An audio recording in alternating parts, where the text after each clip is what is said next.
gargaar iyo gacan qabasho leeyahay. Waa channel u gaaro wacyigelin u gooniya guusha ay tusaamogaan. Assalaamu calaykum. Soo dhawow kanaalka Guusha i tus.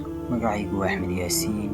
Waxaan ka mid ahay boqoraalka dhalinyaro ee u ooman gaadhida guusha, haddana haya dhabadii ay ku gaadhi lahaayeen guusha. Si aan dhalinyaradaas u noqono wehelyo saaxiib dadka kale isaga dhow, ayaan daawadee kula wadaagayaa fiidiyowgan. Haddii aadan horay noogu soo biirin, fadlan nagu soo biir.